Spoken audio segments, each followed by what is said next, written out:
வாழ்க வளமுடன். நம்ம யோகால பூமி உருவாக்கப்பட்டதுன்னு நம்ம நம்புறதில்ல. It is an evolution. அப்படிதான் நம்புறோம். நமக்கு எப்போ பூமி உருவாச்சுன்னு தெரியாது. ஆனால் பூமி எப்போ முடிய போகுதுன்னு கொஞ்சம் கெஸ் பண்ணிக்கலாம். எதை வச்சு சொல்கிறேன்னா, நேட்டோ லீடர் இப்போ சொல்லியிருக்கார், 3ஆம் உலகப் போர் வந்துடும் சொல்கிறார். NATO leader Mark Rutte, Dutch பிரசிடெண்ட்டாக இருந்தார். அவங்க யூரோப்பியன் கண்ட்ரி தான், முக்கால்வாசி எல்லாம் கிறிஸ்டியன் கண்ட்ரிஸு. ஏதோ டர்க்கி மாதிரி 1-2 நேட்டோவில் இருக்கும் முஸ்லீம் கண்ட்ரி. இப்போ சைனாவும் ரஷ்யாவும் சேர்ந்து நம்மளை எல்லாம் ஆக்கிரமிக்க போகுதுன்னு நல்லா சொல்கிறார். Spend on defence R learn Russian language. இராணுவ தளவாடங்களை வாங்கி வைங்க, இல்லைன்னா ரஷ்யன் கற்றுக்குங்க. அதுதான் ஒரே ஒரு வழி. இல்லைன்னா உலகப்போர் வரும், அவங்க சொல்கிறதெல்லாம் நம்ம கேட்கலினான்னு சொல்கிறார். அப்போது அதே மாதிரி என்ன சொல்கிறாங்க, ஆசை எப்போ ஆரம்பிச்சதுன்னு தெரியாது. ஆசை எப்போ ஆரம்பிச்சதுன்னு தெரியாது.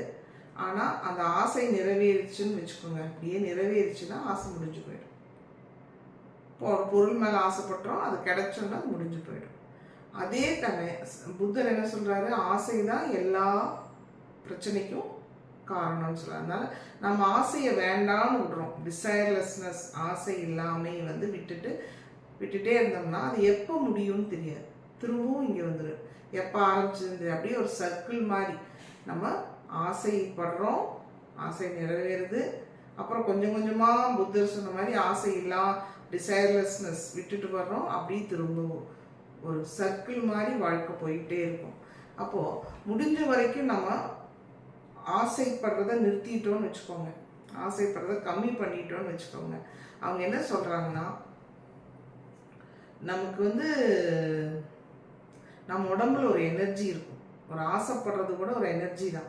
இப்போ ஆசைப்பட்டுட்டே அவனை பற்றி ஐயோ நமக்கு கிடைக்கணும் அதே நினச்சிட்டு இருந்தோன்னு வச்சுக்கோங்க, அந்த நினைப்பே நம்ம நம்ம உடம்புல இருக்கிற எனர்ஜியை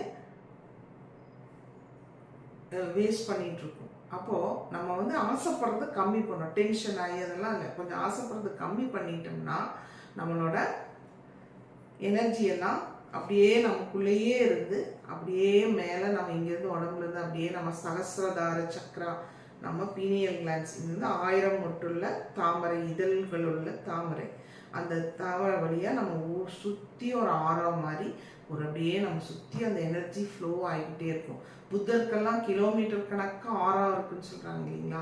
அது மாதிரி நீங்கள் எவ்வளோக்கெவ்வளோ உங்கள் ஆசைகளை கம்மி பண்ணிக்கிட்டு இருக்கிறீங்களோ உங்கள் உடம்புல இருக்கிற எனர்ஜி அப்படியே உங்களை ஆறாவாக உங்கள் சகசிரதார சக்கர வழியாக போய் நமக்கு அதுதான் என்ன சொல்கிறாங்க, நிர்வாணா, இல்லைன்னா மோட்சம் அடைகிறது அப்படின்னு சொல்கிறாங்க. அப்போது நீ இப்போ என்ன எதுக்கு இதெல்லாம் ஆசையை பற்றி இவ்வளோ சொல்கிறேன்னா, நீ ஆடி மாதம் வருது, ஆடி தள்ளுபடி நிறையா வரும், அப்புறம் நிறைய ஆஃபர் வரும், 1 வாங்கினா 2 ஃப்ரீ அப்படின்னு நிறையா வரும். ஃபார் எக்ஸாம்பிள், ஒருத்தர் ஒரு ஃப்ரிட்ஜ் வாங்கணும்னு போகிறாங்க. ஃப்ரிட்ஜு வாங்கினா ஒரு ஃப்ரிட்ஜ் வாங்கினா 10,000 சொல்கிறாங்க. அப்போ நமக்கு எல்லாத்துக்குமே ஒரு ஆசை இருக்குல்ல, பார்கெயின் பண்ணணும். எல்லாத்துக்குமே ஒரு பேரம் பேசி வாங்கினா தான் ஒரு சந்தோஷம். அப்போ அவர்கிட்ட சொல்கிறோம், இங்கே பாருங்க எனக்கு கம்மி டிஸ்கவுண்ட் பண்ணி கொடுங்க அப்படின்னு ரொம்ப பேரம் பேசுகிறாங்க.